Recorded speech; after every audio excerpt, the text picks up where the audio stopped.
Hello everyone, it's your host Boomstick, and this is episode 8 of NHL Fans 365 podcast, and I am here with 3 lovely admins, aka the Douche Club. Anyway, they're all gonna be mine anyways. Anyway, starting on my left, we have our Penguins admin, hashtag TheMessenger. How are you doing today? I'm doing all right, you fucking douche. Yes, you are, douchebag. Anyway, in my middle, we have our Montreal Canadiens admin, hashtag InPriceWeTrust. How are you doing? I'm doing alright, but I'm in no douchebag. You are always going to be mine. And we have a new admin. I will always bug you with these nuts pictures. Good. And speaking of these, we have on the right our newest admin of the San Jose Sharks making his first ever debut on the podcast. We have hashtag DeezSharks, the newest admin of the San Jose Sharks. How are you doing tonight?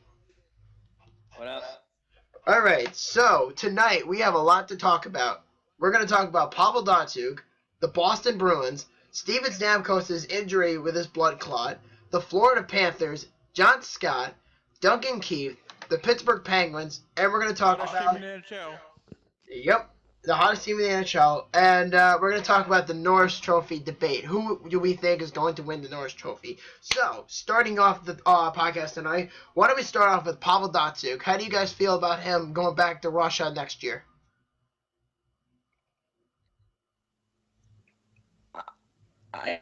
It's not gonna happen. You don't think so? No. But he already confirmed it, saying that he is. Did he? Yeah, it was for personal reasons. Oh. Yeah. NBC reported it the other day. Oh fuck. Yeah. Well, that was before you came, so you were way behind there. And I mean, it just pretty much considers that he's going to retire next year, if anything. What do you guys think? I think Detroit's screwed. You think Detroit's screwed? Why? Yeah. Because Datsyuk brings intangibles, even when he's not playing.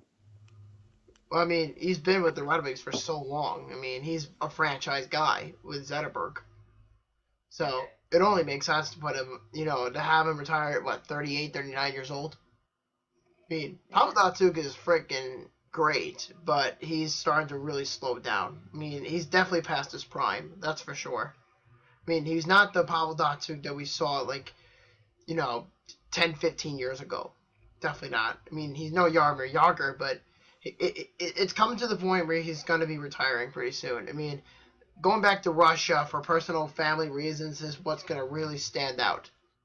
So, I mean, if he does retire next year, I mean, kudos to him. He had a really wonderful career. He won 2 Stanley Cups. And you know what? I'm not going to be mad if he retires. He's a great player overall, though.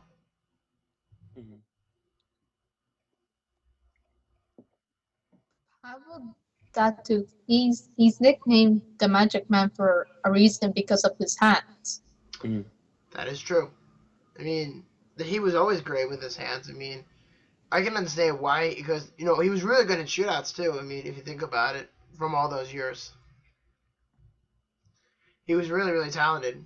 But at the same time, it all comes down to what he personally feels and what's best for his family, not by what anybody in the NHL thinks or anybody in the Red Wings executive department thinks. It's all about Pavel, and that's what he wants to do best for his team and for his family, of course. But it all comes down to that. Yeah, so what do you think, Lex? Good for him. Pretty much what you guys were saying. He's had a good career. He's slowing down, in age, and I guess I'm not terribly surprised that he's going back to Russia. He wants to, be with family, I guess. I'm assuming, if you're saying it's personal reasons. I think it was because his wife was either pregnant or someone, like his mother or something, was really, really sick. I mean, something happened in his family, and that's probably why he wants to be so close back to Russia. And if anything, there has been speculation that the Red Wings are going to still have to keep his contract until he retires, which I think is in like 3 more years or something like that. I don't know what the cap is. I think it was like maybe like 8 to 9 mil, I believe the contract was. I mean, if somebody could look up that deal, that would be great. But I just think Pavel Datsyuk, from what he's had in his career, like we mentioned, he's won 2 Stanley Cups. He's been with the league for so long. I mean, I think it's coming to the point where the Red Wings are starting to go down a huge decline. I mean, they've been in the playoffs for 24 years straight, and they're right now in jeopardy of missing it. You know, to be real honest, I don't think it's really all that bad if the Wings were to miss the playoffs because they've been just okay for the last like several seasons. I mean, it's definitely not 2008, 2009 standards. Oh, definitely not. No. I mean, back then the Red Wings were like one of the best in the league for so long, and then after like we said, 2009, they went from being a powerhouse to all of a sudden they were okay. I mean, I don't like. Lidstrom leaving was a big part of that. That's why I say Datsuk leaving will have a similar impact. I believe so too. I mean, Chris Osgood too. I mean, Chris Osgood retired like 4 or 5 years ago, but that was irrelevant.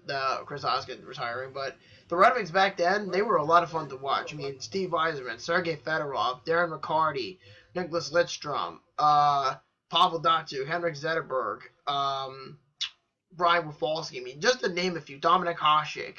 Those are just names. Brett Hull, to name a few. And in the time frames where the Red Wings won those Stanley Cups, that was incredible to watch. But in the end, I can see why. And plus, Babcock left, and after Babcock left Detroit, things are just really went downhill for them, I think. And I think next year, going into the summer, the Red Wings have a lot of cap to play with, and they can go out and get a big name player like Kyle Lapozo, but they definitely won't have the money for Stamkos. Although I have heard that they were in talks about Stamkos, which I highly doubt that's going to happen because the Red Wings are about to go into rebuild going into next year. Yeah, with Datsuk's current deal is for the entire 3 years is 22.5 mil US. So he's making approximately about 22. That would be like, if it was 21, it would be 7. So just over 7. 7 mil. Just a little over 7.5 a season. Yeah. What did I say before? What did I say before? 9 mil. You said 8 or 9, I think. Yeah, 8 or 9. That's what I think I said. It's 7. Still it's in the neighborhood. Yeah, but I just think. I mean, is it really? And here's another question: if Datsyuk is planning to retire and is planning to go back to Russia, is he a Hall of Famer? Yes. I think, yeah. Yeah. I would agree on that too. I mean, he's going to be up there with the all-time great, not top 10, but he's definitely in the top 50, maybe. Although it's a little bit hard to say. Maybe in the top 100, I'd say Pavel Datsyuk's on that list, but who knows? Maybe there's more to it than we think. But if he does go back to doing what like Nicholas Lidstrom does, was be like an advisor for the Red Wings, I think that would be pretty cool to watch. Maybe an assistant general manager. That's true. What I look at if I'm voting for the Hall of Fame, I don't look at stats or Stanley Cups or anything like that. I look at how they actually changed the game. And Datsuk, I think, was part of that wave of players that made the NHL more skilled. That's true, and I think him and Ovechkin were like what changed the game of hockey for most Russians. Because think about it, in the 80s and 90s, there weren't that many. I mean, Sergei Fedorov was the most obvious, but in this generation, it was Pavel Datsyuk and Alex Ovechkin. But Datsyuk has been around longer, obviously, than Ovechkin, but Ovechkin puts up more points than Datsyuk. I mean, they're two different players, but you kind of get the idea what I'm coming from here. I mean, Yeah. So, I mean, like, do you think Zetterberg will be the same player without Datsyuk, or do you think he'll be fine on his own? I think he'd be good, but he definitely wouldn't be the same. What do you think, guys? But then again, recently, like, he hasn't played that much on the same line with Zetterberg. I think he's been on a bit of a decline as well. Mm-hmm. Who's Zetterberg? Yeah. I think Zetterberg has a good 2 years left to him, I think, because the Red Wings are like I said, they're a very veteran team, but they're not like what they were like maybe nearly 10 years ago. I mean, don't get me wrong, they still put up the numbers to be in the playoffs, but they're not second round, third round team.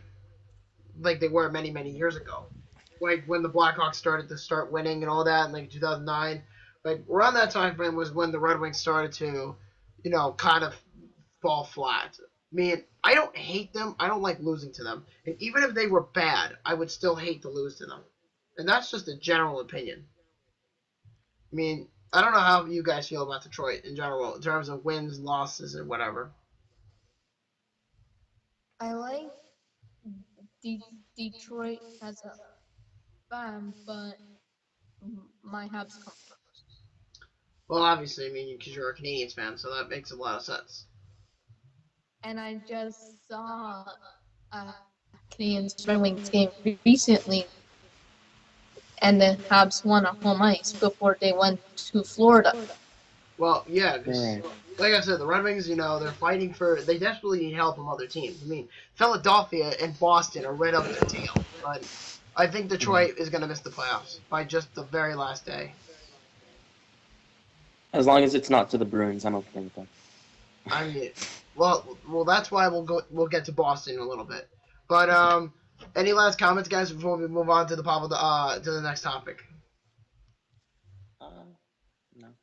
No, No. no. Man, it kind of sucks that Jeff Blashill's kind of handed a bit of a declining team, after Babcock left. That is true. I mean, he's not an NHL coach in my opinion. I mean, he knows who the Grand Rapids Griffins are. Because if you think about it, before we move on, is half of the Red Wings players on the roster today are players from the Grand Rapids Griffins. Mm-hmm. I mean, if you look at it on paper. So I think he is. I think But he is. I Go ahead. could see Dylan Larkin being an up and rising player and be like that two type of player because he has put on so many points this year. yeah, but it might just be a slump in the next season. It could happen to Jack Eichel too, but we'll see what happens I mean, next he season. slowed heavy. Huh? He slowed down pretty heavy. Who? Larkin. Dylan Larkin? Yeah. He's a good player, but I'm not a huge fan of his, to be honest. I mean, he's a good player, like I said, but that's just a personal appearance. But who knows? So, all right. Moving on to the next topic, the Boston Bruins. Oh my God, what happened to the Boston Bruins? They were so good all season, and then they just started falling flat. What happened to them? Peter. I'm not going to get into much what it is. It's basically where you take save percentage and you add it to shooting percentage, and if it's over 1, then it's basically luck. That's what carried them. So you're saying statistics carried the Boston Bruins? Absolutely. Uh, That they were doing so. I don't know about that. I just think the Bruins defense is starting to really go down decline. Like I said about Datsuk earlier, I could say the same thing about Zdeno Chara. I mean, and Dennis Seidenberg too. But Absolutely. Chara's likely done after this year, in my opinion. I mean, we'll have to see what happens. He might play for one more year because he has mentioned in the past that he wants to continue to play until his contract expires, which is I think next year or the end of this summer. Who knows? But regardless, Zdeno Chara wants to play until the end of that contract. I don't know how long it is, but I know it was a gigantic deal at the time when he signed with Boston. Mm-hmm.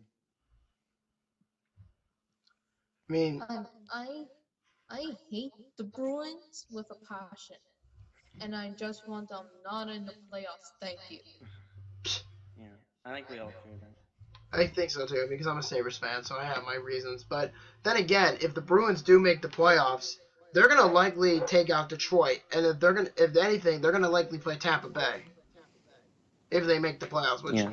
at this rate, I mean, if you look at today's game against Chicago, holy shit, they got smacked around. Mm-hmm. What exactly? They found themselves in a huge hole, and like even though they try to come back, and I mean, I was a little surprised that they wound up getting 4 goals in that game, but they dug themselves into a deep hole. Oh yeah, definitely. And I can say the same thing later about the New York Rangers, but except the New York Rangers are not going much anywhere because they're going to likely make the playoffs. Although I hate to say it, 'cause I don't like the Rangers that much. But for the Bruins, for them, I just think it's a bit of a different concept to see them make the playoffs because they're traditionally a playoff team. They make the playoffs almost every year, but this might be the second year in a row they may miss the playoffs. And they already failed miserably by trading away some of their talent. Think about it. You trade away Tyler Seguin. Look how he's doing in Dallas. And then you trade away Dougie Hamilton, and he's been having a mediocre season in Calgary, but he might be doing better next year. I mean, Didn't Boston also trade away Sean Thornton? No, Sean Thornton was a free agent. No, they traded Riley Smith. I know they traded another player. No, it was I couldn't remember if it was Thornton or somebody else. no, it was Riley. It was Riley Smith for Jimmy Hayes. No, that's not the one. Jimmy Hayes is still in Boston.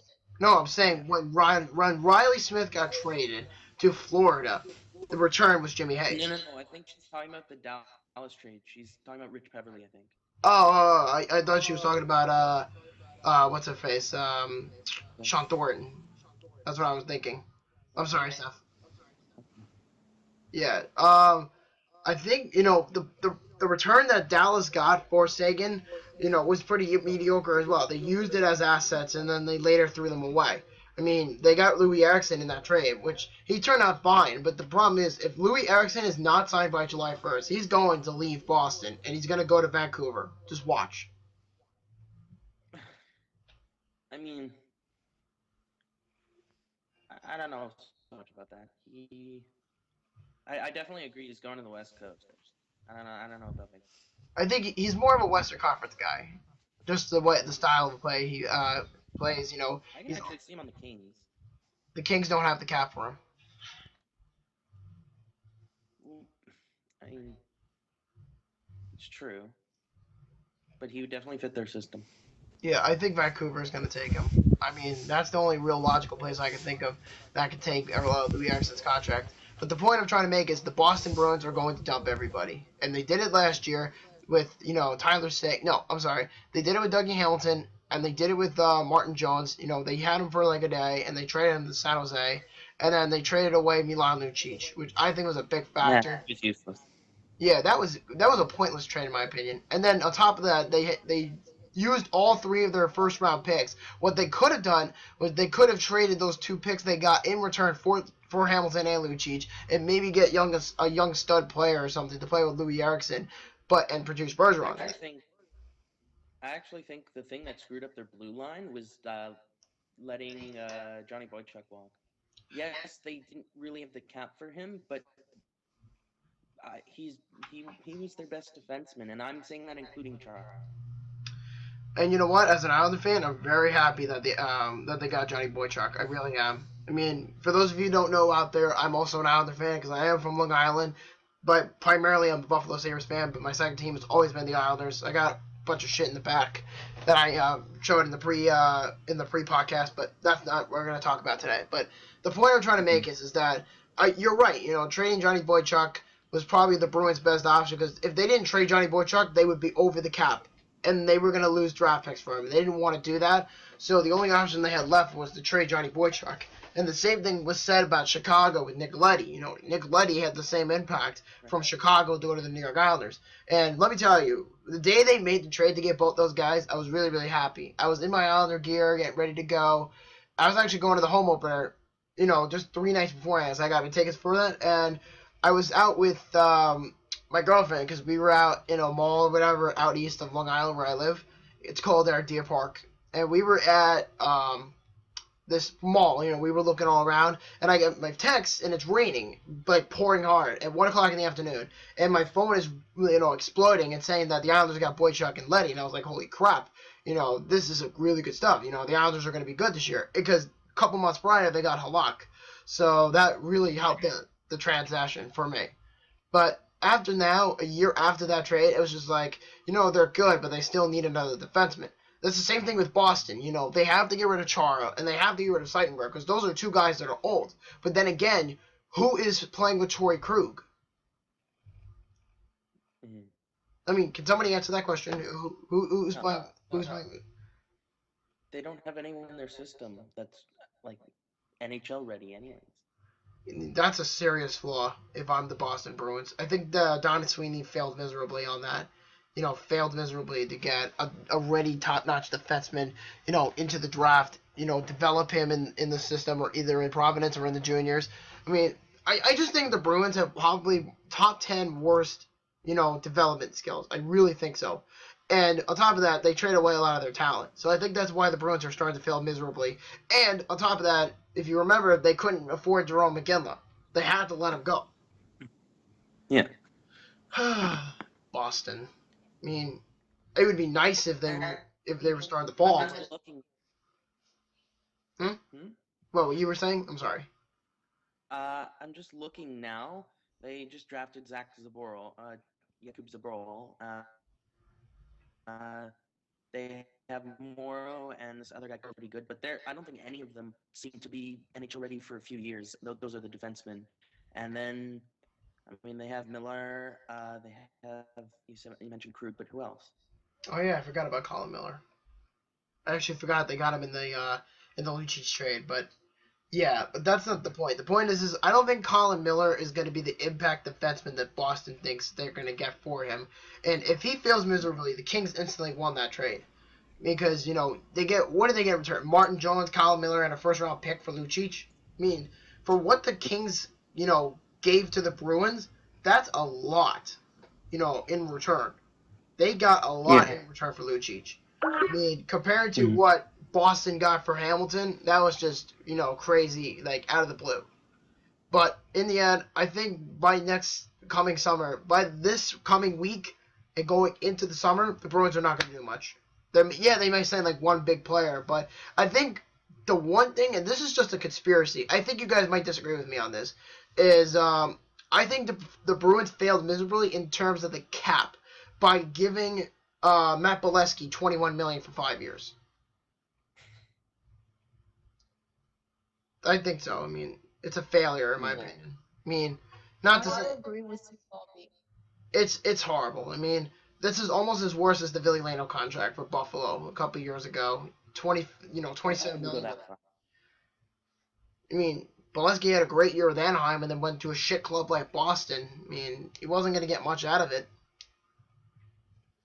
So. Well, he's not putting up points, but he's not been horrible. He's overpaid, yes, but Ville Lano just did nothing. Yeah, Ville Lano was a piece of shit. I'm sorry. And then I think a couple months later he got a tryout with the Bruins and he failed miserably there. I mean, getting a cut from the Bruins is not easy. I get it, but come on, it's fucking Boston. They should let you in by now. I mean, they have no depth. They have no defensemen in the juniors or in development. They have no wingers. They have to wait until 3-4 years for all those kids that they drafted last year in the first round. And they trade away a lot of their talent. Lucic, Hamilton, Sagan. I mean, the Bruins are just a mess when it comes to, development. I'm sorry. I don't watch the Bruins. I don't care for them. Or I am not using my biased opinion about them saying how bad it's turning. But the direction, because I know this because the Sabres went through it, they have one bad year and then just goes down the shitter from there. This is what the Buffalo Sabres had to go through for the last couple seasons. And I think that's going to... The Sabres prepared for that. Boston's just a mess. Yeah, Boston's a complete mess in my opinion. I mean, they have Tuukka Rask, which is probably the only upside other than Patrice Bergeron. But Char's going down the decline. Seitenberg's going down the decline. Ericsson's going to be leaving because he wants more money, and the Bruins won't do it. I mean, there's a lot of, there are a lot of flaws, like I said, about the Bruins. And they are in trouble in terms of the cap. So, that's that. Any last comments before we move on about Boston? No. The only player that Boston has in their system that is ready is PK's brother Malcolm. That's it. But here's the problem. Is NHL ready? But here's the problem. But here's the problem. They don't need him. I mean, he could come in as a backup, but that's wasting his potential. That's exactly my point.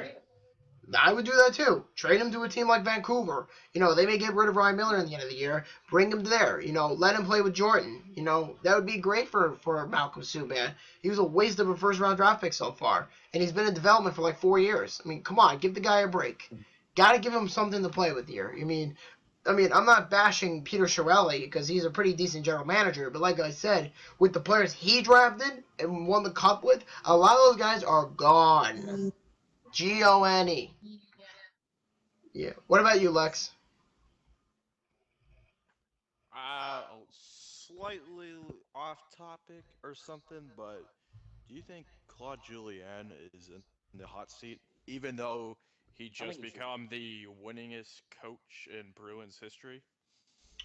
I'm gonna say yes. No, I would say yes because there's no talent for him to play with there, and a lot of the guys he's coached are past their prime. Like I said earlier, Chara, Seitenberg, Patrice Bergeron's going to be the next captain after Chara. So there's a lot of moving parts in Boston, but they're going to be in that level with the Carolina Hurricanes. They have that one great year, and then they just fall flat.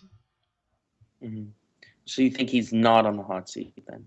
No. I said he is going to be on the hot seat. That's what I think. Oh, Because it's the Bruins management is so awful.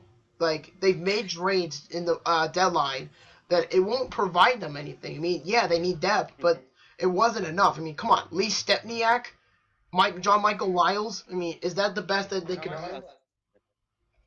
I mean, Michael Lyles is, but he's not like a. They need more, but it's too late for that now. that's my point. No, the Bruins are just really starting to decline. So, that's that. So, any last comments, guys? No. No. No. All right, next topic. And this is a pretty important topic. Steven Stamkos' injury in his blood clot. All right, so who would like to start off this topic? It is a huge loss for the Bolts. And especially with the fact that they decided to not trade him at the trade deadline, hoping that he would do a lot of good for them in the playoffs before he becomes a free agent. I mean, there's just so much going on with him, man, in there in Tampa. It's ridiculous. I mean, I've said this to you in the past, outside of the podcast, and I've said this to you too, Steph, and I've said this not to you, but I'm about to say it to you. I said to the rest of them before you got here was if the Tampa Bay Lightning were this confident in signing Steven Stamkos before the injury, they would have been locked in and they would have no worries going forward. But with the injury of Stamkos, not that it's his fault or anything, because this just came naturally, but the blood clot itself is a big loss for the Bolts. I get that. But the Tampa Bay Lightning going into the playoffs, they're not going to be the same team. They're really not going to be. I mean, if Stamkos was healthy, I would say hands down Tampa Bay would force 7 games with whoever they play in the playoffs. Maybe Detroit, maybe Boston, maybe Philadelphia. We don't really know yet. But whoever they play in the playoffs, if they can hang on to it by a thread, because at this point, without Stamkos, the Lightning are not winning the Atlantic Division. Florida Panthers are going to pretty much win it. And to let him go into the spring. Honestly, I think Stamkos has played his last game regular season or playoff. You think so? What? Yeah, I actually think so as well. Yeah, I mean, we've had this conversation before. I think 3 other times in the previous podcasts, but I'll bring it up to you because you're new. Where will Steven Stamkos go? I mean, if he wants to go to a contender, I don't honestly know. He could go to Philly. I've been hearing some stuff about Philly, and honestly, I think Philly is a superstar and a couple of lucky bounces away from being a really good team. Who are the Flyers? Yeah. And then everyone's saying Toronto because it's his childhood team. Toronto? I've said this to Bobby, but not to you, Dan, and Steph, but I'm assuming he wants to go to a contender, but also has a lot of cap, and that team could be the Nashville Predators. Really? I That would be really interesting, actually. I'd I'd like him there. I would think that too, but here's the problem. I think the reason why Nashville will not work is because of two contracts, Shea Weber and Pekka Rinne. If both those contracts were shorter than what most people believed in, let me be honest here. If Shea Weber did not get the contract he got from Nashville 4 years ago, because his contract is going to retire or is going to be finished up by the time he's 43, so or 46, whatever the number is. Um, that contract is going to put him in his 40s. And if he wants to be traded out of Nashville, the only team that'll really take him is Philly. But if he were to be traded this offseason, which is not going to happen either because he's the captain and he's the face of the Nashville Predators, um, and for Steven Stamkos to go to Nashville would be idyllic. But here's my question: who would be playing in there with him? Mike Fisher?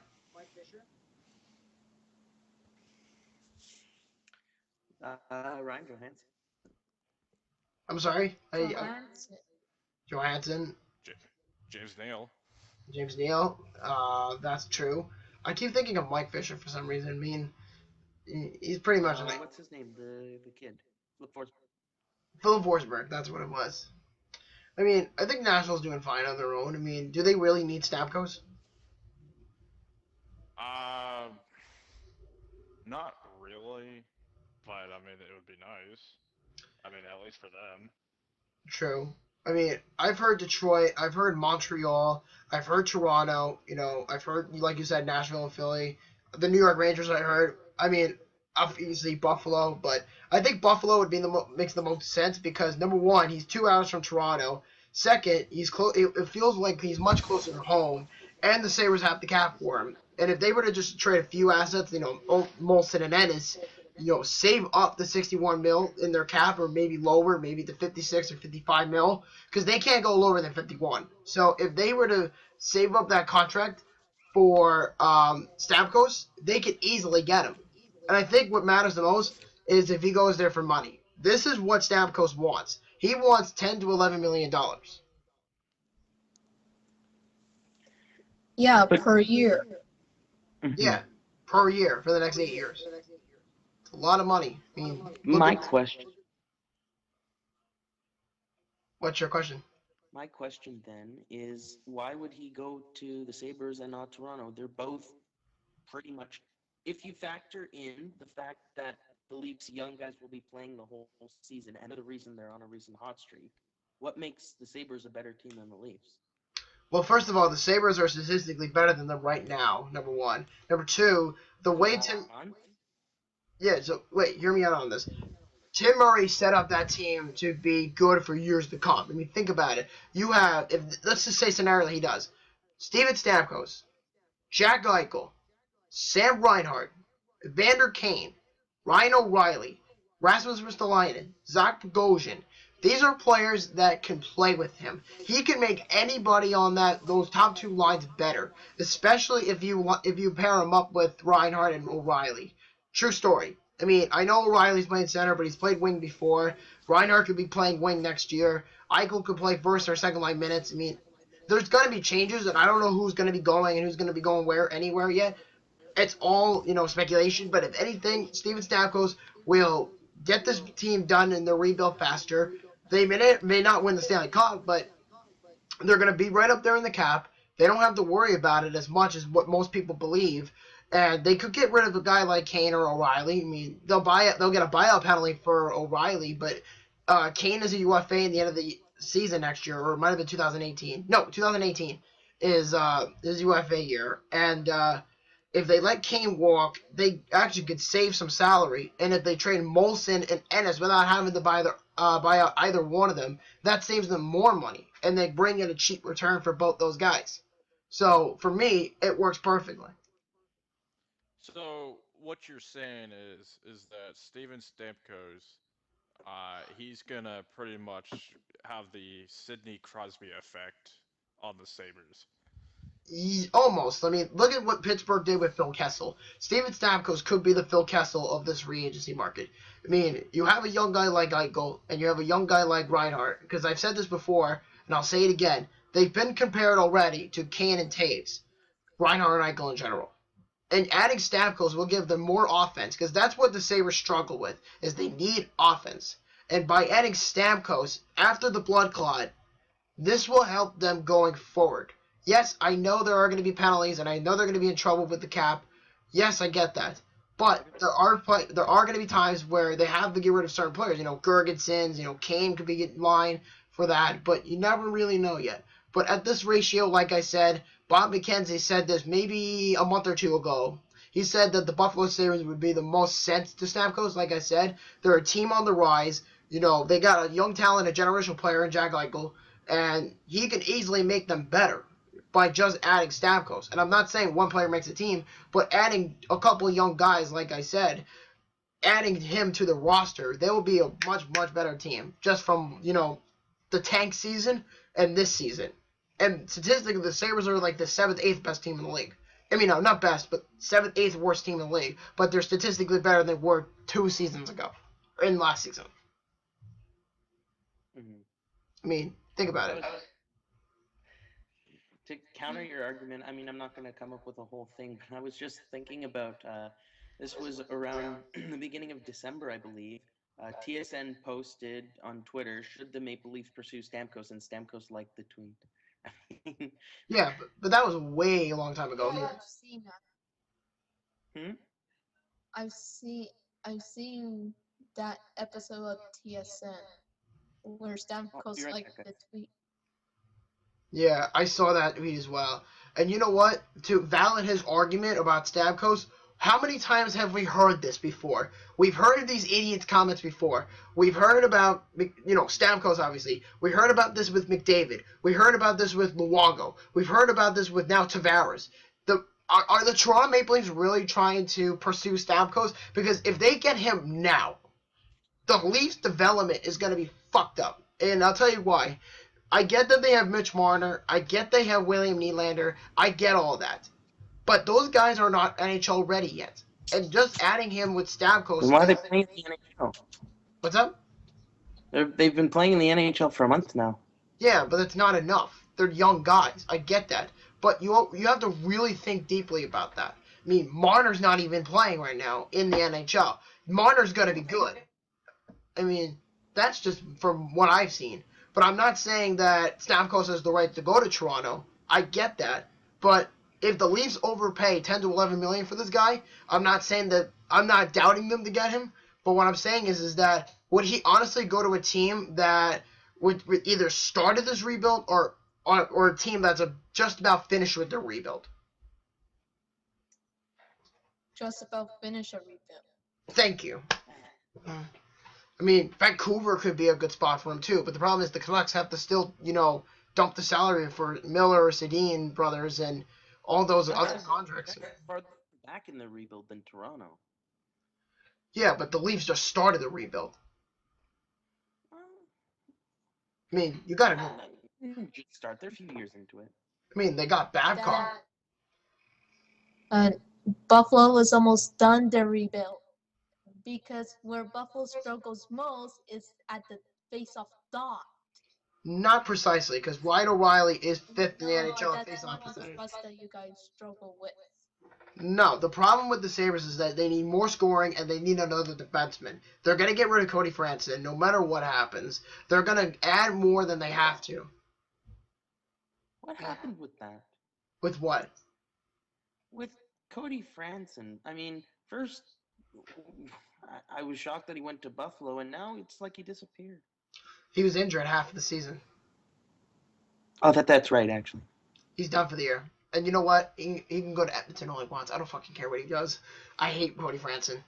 I'm starting to see why Nashville wasn't going to pay him, or I'm sorry, Boston wasn't going to pay him $27.6 million for 6 years just to be a slow-paced, defenseman. It's not going to happen. I'm sorry. So, Any last comments about Stamkos, guys? I know we kind of got off track about Stamkos, but you know what? For the blood clot, I'd say get well soon. You know, hopefully your rehab goes better than what most people think. I mean, God bless him, man. Any last comments, guys? No. Not really. No? Dan? Same here. Alrighty. Next up, the Florida Panthers. What do you guys think about this one? I'm surprised it didn't happen sooner. Well, Making the playoffs. I'm surprised they're good. No. You're not. This Panthers team isn't like the one back in 2012 when they won their division, but the Southeast Division was super fucking shitty. What? It wasn't. Back when Florida made the playoffs, like a few years back. Yeah, they won the division. This Florida Panthers team this year is legit. I mean, I would see why. I mean, Jaromir Jagr's having a great season. Roberto Luongo's having an okay season. I'm not saying Luongo's perfect, but you know what? From what he's done for the Panthers, he wanted to be there badly. And you know what? I see why. You know, he saw something in Florida. You know, they're starting to become a rising group. But the problem is, are the Panthers, even if they're good now, if Jagr decides to leave or retire this year, whatever his decision is, do you guys think they're going to be any good going into next year? Or do you think they're going to be like the Calgary Flames where they had that fluke season and then they failed miserably? No, because they're only going to be getting better. Sure, losing Jagr that won't help them, but they'll also have another year in their back pocket. They're only getting better. I mean, they got young talent. I mean, Aaron Ekblad's a stud. We can all agree on that. Mm-hmm. That guy's only going to get better and better. Jonathan Huberdeau, he's having a good season. Huberdeau's having a good season. Bukestad's having a good season. The kid. Yeah. Barkov. Barkov. Barkov's having a great year. Who else is having a great year in Florida? No, I'm actually impressed with Kulikov. Kulikov, I actually forgot. And I gotta tell you something. Kulikov is probably the most underrated player on the Florida Panthers. He's underappreciated, but he works hard. He's one of those guys who you can rely on the power play. And I think that's what really made Aaron Ekblad a much better defenseman as to, you know, going in as the first overall pick in 2014. I see why the Panthers wanted him really bad. Did any of you guys bring up UC Jokinen? I don't think he's on the roster at the moment. Oh. Yeah, he is. He is? Yeah, his 77 games played. He's got 58 points this year. He's a plus 22. Really? Wow. Shit. He's been having a quite good year. Yeah. Has anybody heard from Dave Boland? Oh, wait. I know. Dave Boland. Hey, Florida, how do you like your contract? Yeah, did you like paying Dave Boland all that money to play in the fucking NHL? Probably not. I mean, let's be honest. I mean, it's freaking Florida. They overpay for guys and that don't even produce. Hey, it's all beaches. I mean, it'd be nice, and you know, every spring break, all the Canadians come down. I mean, it's not to like. It's not terrible to live in Florida. I'm sure it's just actually been really impressive. Who? Logan Shaw. He hasn't been putting up a lot of points, but I've been really enjoying watching him play. In Florida or in development? In Florida, on the team. I really, really hope Lawson Cruz turns out to be the player that the Panthers hope he is by the time. I think he will be. I mean, if you put him on the line with Huberdeau, with Barkov down the road, I'm sure the Florida Panthers are going to be one of those top teams. I mean, they're a young, talented team. They have a lot of good veterans on that team. I mean, think about it. Teddy Purcell, Jacob Kindle, shit. Who was the other player they got in the deadline? Hoodler. Hutler, that's it. Thank you. I actually forgot about Hutler. Yeah. But I think in general, if the way I view the Florida Panthers right now, they're going to be a very good team going into the playoffs, especially if I they think play Talon's the done a Islanders. great job. What's the matter? In Florida, could you see Florida, the Panthers, going to the Stanley Cup final this year if they make it that far? I do have them going, actually. I think not yet, but maybe a few more years down the line. I mean, maybe we could start talking about, cup finals for the Panthers. But I do think they are heading in the right direction, though. Oh yeah, absolutely. You cannot deny that. I mean, the Florida Panthers are stacked right now, and they, like I said, they're stacked with depth, with leadership, and veterans. I mean, they're right up there to teach these young kids. And I know they got quite a handful of bandwagoner fans right now. I mean, winning teams will bring asses to seats and stuff. true. But for like the true, longtime Panthers fans who have had, to deal with misery and stuff all these years, they're going to be rewarded for their patience. Oh yeah, definitely. I mean, this is how I feel about the Buffalo Sabres. When they start winning, on the cusp of winning a Stanley Cup, hopefully soon, maybe in like 2-3 years, maybe a little shorter. We'll see. I cannot see that happening with the Sabres, Bobby. I'm sorry, but Montreal gets it first. You had your chances. Now be quiet. We won our 25th. Yeah, and you haven't won shit in 23 years. And the Sabres haven't won shit in Yeah, longer neither. than that. And when was the last time San Jose got to see the Cup? I mean, we haven't been around for that long. Oh, exactly. And we always kick your ass in the regular Oh season. man, oh man, I don't want to talk, 'cause I know you guys will get pissed off. And Why? it's been 7 years since Pittsburgh last won. Yeah, but at least the Penguins have a Cup. Montreal's 24 though. Yeah, because Yeah. you're like the New York Yankees of hockey. Shut up. We've been to the Cup Finals twice in this century. I I want to hear how many times the Sabres have been to the Cup Finals this century, or the Habs. Well, I None? mean, to be fair, the Sabres have been to the finals twice in their history. But I'm not talking about the history. I'm just talking about this century. I get it. They didn't make the finals in this century, but they're gonna get there at some point. They will. Oh, at some point they will. Every team will, you know, get to the finals at some point. Yeah, definitely. But anyway, about the Florida Panthers, do you guys feel that they're gonna get, do you guys feel they're gonna get deeper into the playoffs, or do you think they're gonna get knocked out of the first round? Do you think they're gonna be knocked out of the second? Like, what do you guys predict about the Florida Panthers?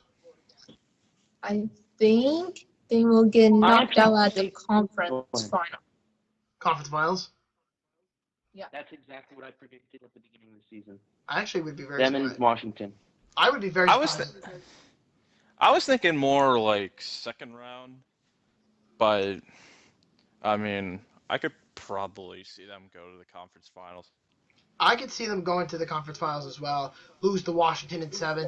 I would be honestly very surprised if Florida makes the conference finals. I really will be, because I don't really hear about them as much, but they do have some very good players in their system. Unless I would be more surprised if they beat Washington, because they have done it before. They have. True story. I mean, it's not like the Panthers are just used Say to that it. because Hmm? it's funny you say that because just a week ago I drew up the current standings and made the seeding and who I thought would win. And in the second round, Tampa and Florida are supposed to play, assuming that Tampa beats Boston or Detroit, whoever they face. And even without Stamkos, I don't think that's out of the question. And honestly, a Stamkos-less Tampa does not look good against Florida. I'm going to be honest about one thing. If the Panthers play the Islanders in the first round, I am getting my tickets to games 3 and 4 in Brooklyn. I will get my tickets. So, that's that. Any last comments, guys, about the Florida Panthers before we move on?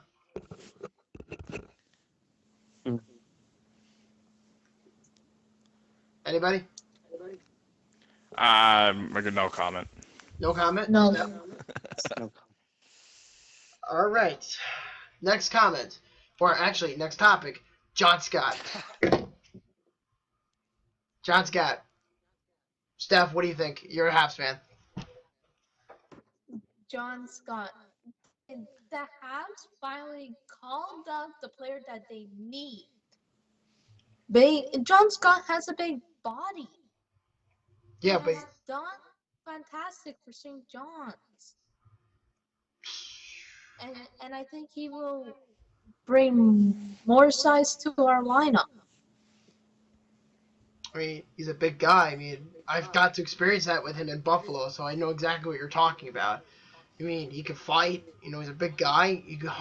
I think he's only lost like 2 fights his whole career. I think, and that's pretty good for you guys. Yeah.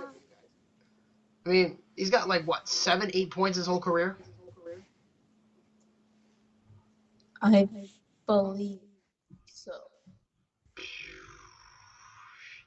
Well, Dan, I have to ask you because you are a Sharks fan. How do you feel about John Scott getting called up?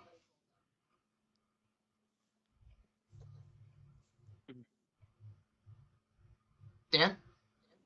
I've actually followed him since before he was on San Jose, when he was in Buffalo. Well, I've been following him since the Kessel-Clarkson incident.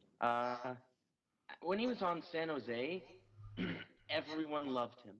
I mean, the fans, teammates, it was hilarious. And the league hated him, but all those Sharkies, we kept raising our pitchforks saying, no, he's okay.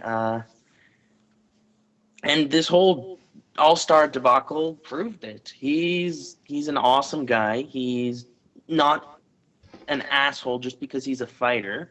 And I think seeing Montreal's squad right now, I don't think he should have been sent down. I mean, he's been doing incredible in the minors. He's not a horrible player to begin with. And I'm thrilled. I mean, don't get me wrong. I'm happy for John Scott that he's actually getting the chance to play in the NHL again, but I think it's a complete joke that he actually got to play in the All-Star game. Because I get that he scored 2 goals, yes, but he was playing with All-Stars. I mean, I was definitely not one of those people that said, oh, you know, Bettman was right about not putting him in the All-Star game and then later coming back. I just think it's a waste of a spot to put on a guy who never plays any, you know, more than 2 minutes a game just to go out and start a fight. You know, I actually would agree. The purpose of the All-Star game for the NHL is just money. And what they want to do, they put the marquee players because it brings, like Alex said, asses in the seats. But clearly John Scott was the one bringing the asses in the seats. In that case, whatever. The fans want him, give him. That's true. I mean, that's yeah. I mean, he was a big key guy in Buffalo. I mean, I think that was the team that got him going to start his career as, you know, a legend, was with the Buffalo Sabres. And as a fan, when he first signed with the Sabres 3-4 years ago, you know, nobody knew who he was. I just knew he was coming from the Rangers. That's the only thing I knew about him. I thought he was just going to be a depth guy in Rochester, you know. He was just going to be a guy putting up points, you know, in Rochester, starting five, whatever. John Scott has no natural talent, in my opinion. And for him to be on the Sabres roster at the time was just unnecessary. It was just a stupid Darcy Regier move. Typical Darcy Regier at the time, when he was the GM in Buffalo. Signed nobody. And the only reason they ever brought him on board was after the fact Ryan Miller got hit by Milan Lucic in that game in Boston.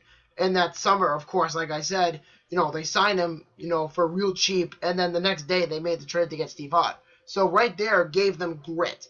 And finding Sean Thornton was a big factor for John Scott. And going from there, the Sabres weren't being scared as much as they were in the past. And, that's just a big factor for him. And I think for John Scott to get a little nice reputation in the league, I think it's great. But then again, you have to think, is this guy really worth playing for in the NHL? Is he really worth the talent that he has? Because he's honestly not worth it. I mean, it's nice that he got the MVP. It's nice that he got the car. It's nice he got all that. But at the same time, it's kind of a waste because he wasn't even on a team. He was on Arizona. Then he got traded to Montreal. The league said no to play in the All-Star game. The fans said, we voted for him. You put him in the game. That's it. And then later it gets sent to St. John's. Then he comes back up again so he can play like 3 minutes of a game for that perspective. Good night, Bobby. Night. Sorry about that. That's fine. I have to say that even though he became a regular in Buffalo, I think he gained league notice while he was in San Jose. He put up those 3 goals, and those were actually all of them were really nice goals. It wasn't like garbage goals like, Wade Belak hit off his arm or something. They were really good goals, and when he was in university, he actually wanted to become a legitimate player, and you saw in the hardest shot contest, he obviously didn't win, but he put up there. I don't think he's, a top and even third line player, but I think he's not. He's definitely. I think he's NHL worthy. Maybe. I mean, and they're on top of that, like a week after the All-Star game or two, they're talking about making a movie about him. I mean, as a Buffalo Sabres fan, I would definitely go see it. Only because it's a hockey movie. What do you guys think, about John Scott going to Montreal and coming back up again? I mean, I don't see why not. It's not like the Habs are even going to make it to the playoffs. I mean, they're already eliminated. So I mean, it's just whatever, in my opinion. that's true. I mean, it's good for the Canadians to at least get some sort of grit, but is it really helping?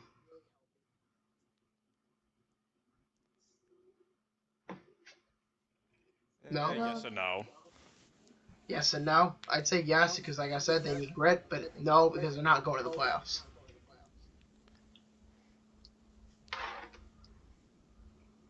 I mean, You want to say anything, Steph?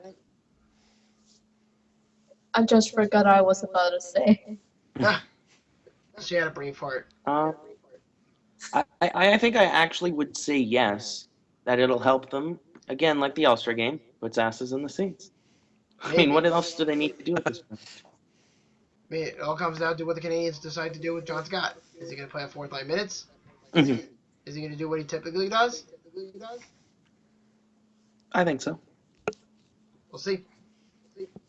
Any last comments, guys, before we move on? No. No? I'm actually going to go get my charger so my computer doesn't die. Alright. You guys keep talking. Alright. Slightly off topic, but still on topic.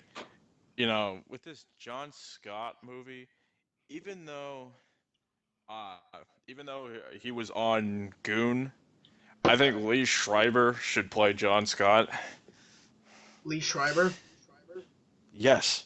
I wouldn't think that's such a bad choice. I mean, He looks just like John Scott. So it's like, and I mean, he played a goon on Goon, so I mean, just do what you did on Goon on the John Scott movie. that's true. And, any last comments, guys, before we move on? None for me. No? Also, John Scott, he had the most jerseys sold at the All-Star game. And I kind of regret not getting a John Scott Sabres jersey. Even though I just bashed him for like the last 10 minutes. Does anybody even remember that he played for the Minnesota Wild and Chicago Blackhawks? I knew he played for the Blackhawks, but Yeah, never for the Wild. Wild was the first team. Yeah, I know that, but I mean, like I said, he got his. Here's a better question: does anybody remember him on the Rangers? To be honest, No, because he didn't. I think he played played in like university. 6 games or something like that. Yeah, it wasn't enough. I was gonna say I first heard of John Scott when he was on the Sabres. That's where he built his Yeah, identity. me too. That's where he got his identity is in Buffalo. Yeah, So, that's where he became a regular. that's true. Um, moving on. So we're gonna talk about Duncan Keith. What are your opinions about the whole incident over the weekend with him and Charlie Coyle?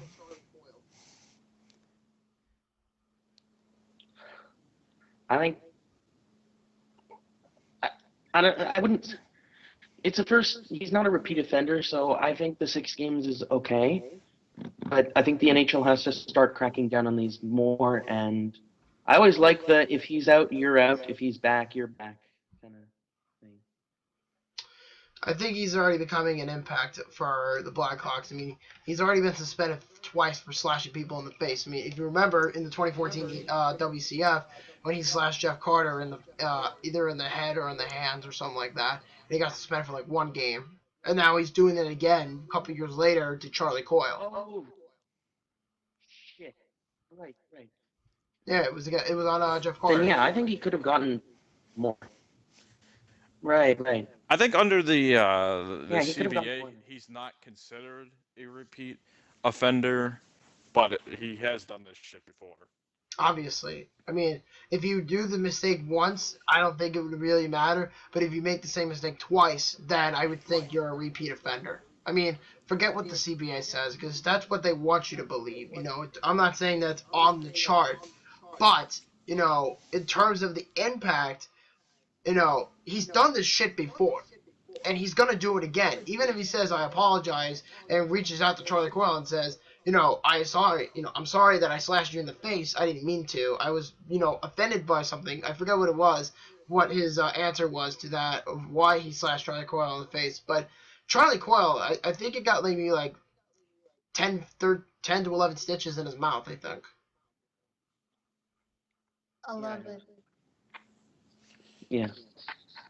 It was something like that. I mean, if anybody remembers, I think. It wasn't that long ago either. It was, I think, it was over the week. It was either this past week or it was last Monday.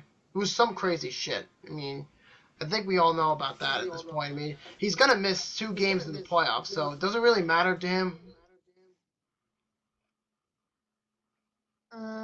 He's missing Chicago's, I think, last 5 regular season games and the first playoff game for Chicago. Yes. I mean, That's what I was told. Yeah. Yeah. Does anybody think that it's going to impact the Blackhawks against their playoff series against St. Louis? Because let's be honest, at this ratio, they're going to play St. Louis. Yeah, and it won't mean a damn thing. It's one game that they might be able to win anyways, but either way, they own St. Louis in the playoffs. Well, everyone owns St. Louis in the playoffs, but uh, it won't matter after St. Louis, and yeah, I don't think it will have much of an impact. I mean, the Hawks do have some depth on defense. I mean, Nicholas Jarmison, Brett Seabrook. It's great. He's a great player, Jarmison. TPR. I actually have him on my fantasy team. Who? Nicholas Jarmison. Oh yes, he's excellent. Yeah, I have him on my fantasy team. TPR. Impressive. Yeah, I freaking love him, dude. But anyway, do you think in the future, guys, Duncan Keith is going to do the same shit again? Oh yeah. Probably. I'm going to say yes, too, because if he already made the same mistake twice, he's going to do it again at some point. I mean, that's just us, I think, in general. Any last comments before we move on to the next topic? No. No. No? No? All right. And this one, the next topic we're going to talk about is Alex's most anticipated topic, the hottest team in the NHL, the Pittsburgh Penguins. Fuck yes. What do you got to say about that, man? I am extremely, extremely happy with this team, and I am super confident in them in the playoffs. Why do you say that? They're gonna be going into the playoffs with a whole lot of momentum. I see. I mean, it's the Penguins. I mean, Crosby, Malkin, Castle. Oh, is Malkin coming back for the playoffs? He might miss the first round. He'll miss the first. Miss the first round. Yeah, I heard it was out for the season, but I don't know for a fact. I mean, If they make the second round, which they probably will, I think he'll be back. I think they're gonna knock out the Rangers, in my opinion. Yeah. I mean, they got a shot at doing that. Ah, my mic. Yeah, sorry about that. But I just think the Penguins from where they're playing right now, I think they're gonna be one of those teams that could actually dethrone the Rangers because the Rangers are starting to going down a huge decline. I mean, they're losing to non-playoff teams like Carolina, Buffalo, maybe Columbus. Those are just to name a few. But Pittsburgh has their number already. They've already pissed off Henrik Lundqvist, and the Penguins, just what they look like on paper, they're pretty much stacked. But the only problem I have with the Penguins going in is, here's my question to you, Lex. Are you confident that the Penguins are going to make it to the second round, even without Marc-Andre Fleury?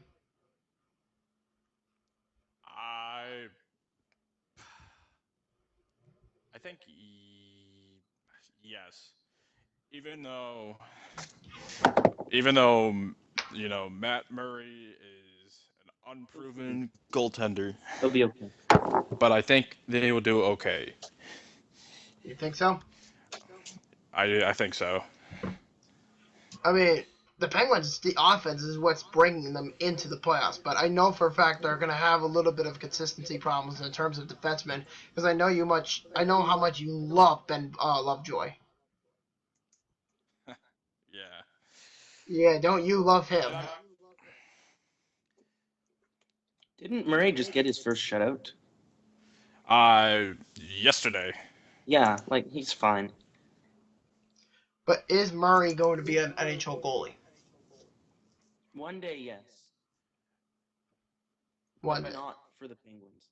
No, it's impossible to dethrone Marc-Andre Fleury. I mean, Mhm. I could say the same. Actually, I'm sorry. I was reading an article about the top potential players to be left in an expansion draft, and the Penguins would love to keep Murray, but a lot of their no movement clause guys will be taking up space, and they might have to let him go into the draft. So I might not even end up with him anyways, like on purpose. Isn't he a UFA in the end of the season? I think so, but they'll re-sign him. I think they're going to sign him for 2 years, maybe for like 3-4 million. I mean, that's just me. But what was I going to say? Is Murray that confident in bringing the Penguins into the ECF if they make it that far, or do you think the Penguins season ends at the second round? If they're facing the Caps, it ends. It ends if they play Caps the are- Caps. What? It's only if they play the Caps their season ends. If they play, who are the Caps facing right now? Right now, the Caps are Phil- playing Philly. But that Philly. but that might change. That would be if they do play Philly, then they'll probably squeeze out of that because Philly is always a good matchup against Pittsburgh. If it's Boston, they'll have no problem. If it's Detroit, they'll have no problem. But if it's Washington, no chance. Washington's winning the cup this year in my eyes. I mean, I have Washington winning the cup in regards, but for the Penguins, at this rate, they're playing the Rangers in the first round, and I'm picking the Penguins in 7 over the Rangers. Anybody else? I know. Yeah, I'm saying Pens in 7 as well. What about you, Steph? I think Pittsburgh in 5 or 6. 5 or 6? Yeah. Yeah, I the can Rangers also see that as well. Because we've had no problems with the Rangers. We lost to them once in the this playoffs. season. Actually, Hmm. I was watching the game against the Rangers just the other week, the one that went into overtime. It was for the most part pretty one-sided. In what, Even though last year? Heinrich Lundqvist. No. The regular season game that was like a week ago. I didn't see it, so I don't really know. I heard it went into overtime, but I didn't see the game. Yeah, it was a good game, but it was pretty one-sided in terms of puck control, just the whole play. Went the Pittsburgh Penguins' way. I don't know. They're a good team, the Penguins. I mean, I'll give them prompts for what they've developed into. But I think what's gonna kill the Penguins is their coaching and their defense, in my opinion. Maybe the goaltending. Yeah, because think about it. After Dan Bosma, the Penguins have always had mediocre coaches. I mean, think about it. You bring in Mike Johnston. I mean, why do you think he got fired? I mean, he got the Penguins to the playoffs, sure, but do you honestly think that guy is going to carry them to the cup if he was still coaching? No, No. he's the reason. No. He's one of the big reasons they were doing so bad before. Exactly my point. I mean, Mike Sullivan is a much better coach than Mike Johnston. I mean, that's just reality. He's probably in the top 5 in the NHL right now. Maybe top 10, but here's the thing. With Mike Sullivan, his background is pretty key factoring because he knows the Rangers system. He was under JT when it's the Rangers. He knows what the Rangers system, how they play, he's been with these guys before. He knows how they work. But if you take what you've had from the Rangers, bring it to an underperforming team like Vancouver, get fired from there, and then get a job with the Will Scranton Penguins, that come out after Mike Johnston. Good for him, for getting the Penguins job, and on top of them, getting them on top of the Rangers in the standings too. So this is a big factor for them. And on top of that, I think if the Penguins win at least one more game, they get home ice advantage. I believe. Unless, Lex knows better than what I do, but from what I understand, if they win one more game, the Penguins clinch home ice. Yes. They do.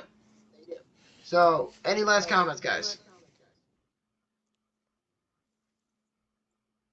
No, but Bialsma did win a cup with Pittsburgh before going to the Sabres. Yes, he did. And you know what? Kudos, and thank you, by the way, for Disco Dan. I don't care about the flaws in the moment. I mean, it's a trial and error season for him, but thank you for Dan Bilesma. I truly appreciate that. So I do like him as a coach. Yeah, and apparently I just got a text from, he's back. Never mind. Yeah, back. Hello. Yeah, so moving on, guys. Last topic of the night, the Norris Trophy debate. Who's going to win the Norris Trophy? Not Drew Doughty. Not Drew Doughty. Mm-hmm. I say that Doughty. Doughty? Yeah. Just because he represents my country. How And biased. they have the greatest players. That's not. To be honest, I think he'll be a nominee because he is a household name, but I really think he's overrated, and that's just because the stats back that up. But that's not the point because he's a household name. But I think Carlson, and I think Carlson's definitely going to be up there. And I honestly think, if I were to pick all 3, I would pick Carlson, Vlasic, and Oliver Ekman-Larsson. Easy. I could see OEK in there, but I don't know if he's, Norris Trophy standards. I mean, maybe in another year he will, but I don't think, he's ready for that kind of. You're gonna say What's up? How many years are you going to say that for? If it wasn't, honestly, I believe if it wasn't for Smith getting injured, they could be in the playoffs right now because Oliver Ekman-Larsson has had horrible teammates on defense, and he's honestly carried the team. He's a good player. I mean, is he Norris Trophy candidate wise? Probably not, but he is definitely he's definitely capable for the next couple of years. You know, when the Coyotes actually start to win, maybe he'll get a little bit more recognition. You know what I'm saying? Yeah. What about you, Lex? I haven't heard from you yet. I absolutely hate that when everyone talks about the Norris Trophy, they always talk about like offensive-minded defensemen for that award. I'll keep this one. Well, that's why I didn't say Burns.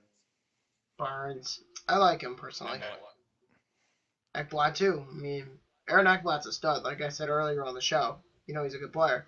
But I can't complain because you know I'm not a Panther fan. But if I was, I'd be very excited to say Aaron Ekblad. But for my pick personally for the Norris Trophy winner, I'm gonna say Chris Letang or Erik Karlsson. Because Chris Letang, let's be honest, guys, Fair. he's been having a very good second half. You gotta give him props where props is due. Yeah. I mean, He just came out of Karlsson, nowhere, really. dude, he's a freaking monster. I mean, I know Lex loves him. I know that for a fact.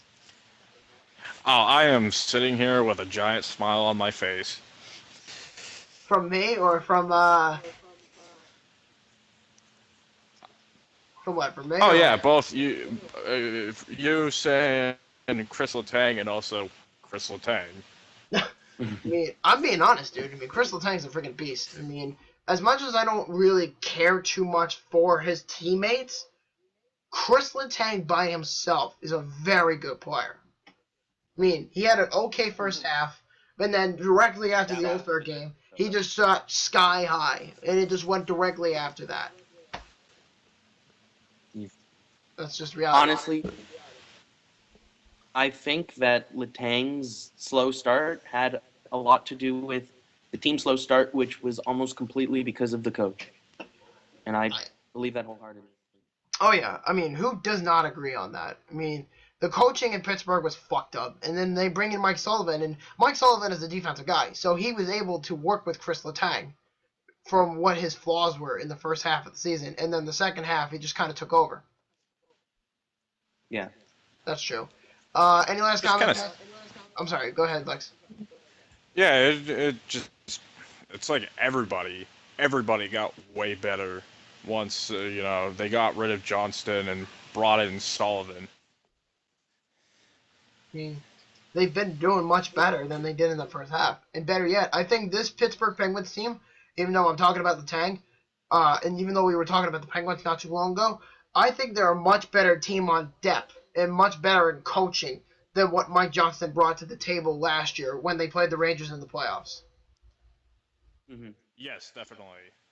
I mean, just looking back at it. So, any last comments, guys, before we wrap up the night? Yeah, actually, I wanted to mention Erik Karlsson again because I do think he's going to win. I've been watching a few Sens game. I have to say he's improved a lot on defense. So because I know the messenger mentioned something about how he hates always offensive defensemen. Karlsson, almost every other year, yeah, I'd completely agree with you. But he's been okay this year I could see on why. defense. I mean, Subban was really decent this year. I mean, he made the All-Star team, sure, but he had a good first half, and then the second half he was just kind of like a little bit downhill because he had the injury and whatever. I mean, I'm not saying that Subban's bad, but I just think he could be a much better player than he was like a couple years ago. I mean, I see it in him. He's a very good defenseman, but he's not playing the best of his ability. The same way I said about Chris Letang earlier, saying he wasn't playing his best until after the All-Star break. So, to me, it was kind of lopsided between Subban and Letang. But Erik Karlsson's up there, too, but I just think overall Letang's going to win. What about you, Steph?